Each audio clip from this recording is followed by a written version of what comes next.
Well, thank you for joining us. We're here in the studio with our good friend Paul Keith Davis. Thank you so much for being here. And I just want to say before we get started how much Paul Keith Davis has influenced me.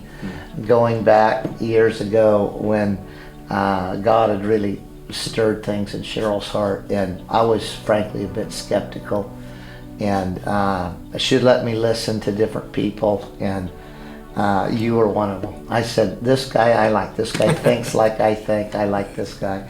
And so then she asked me for a birthday gift to her on one of her birthdays if we could go to a revelatory realm meeting, and she knew how to work the angles. Convince him it would be you if there's any chance. And I said to her, I said, that's what you want for your birthday, to go to a conference?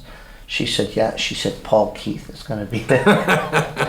So I said, okay, I'll go listen to him. But Paul, I want to really thank you for the impact you've had, not just on my life, but on our church. Thank you so much. You have really been a blessing and imparted a great deal. So it's great to have you here. Thank you. We are just toward the end of a really exciting series called Redigging the Wells of Our Fathers and Mothers.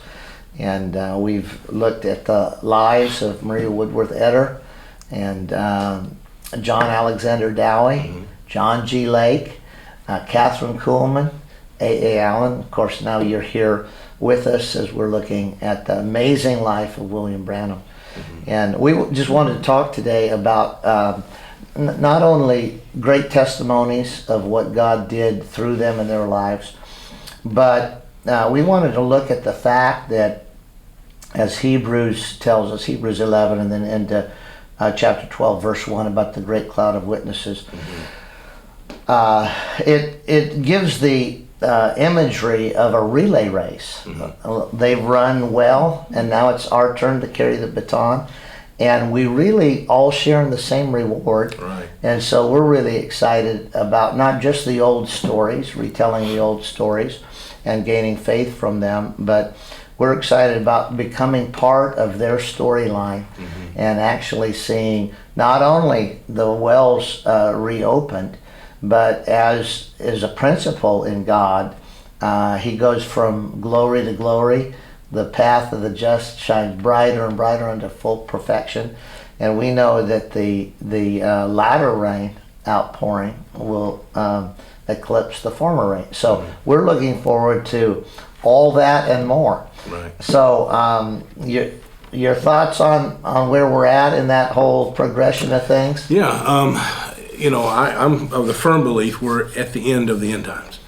I believe very likely we could see the Lord's return. I believe that sincerely. I do. And we're not young people anymore, so we have to get ready. I think one of the more dangerous teachings out there is that there are those that put that off into the far distance, 50 years, 100, and I think that's unfortunate because we need to get the people ready. Right. The Lord's going to come suddenly to his temple.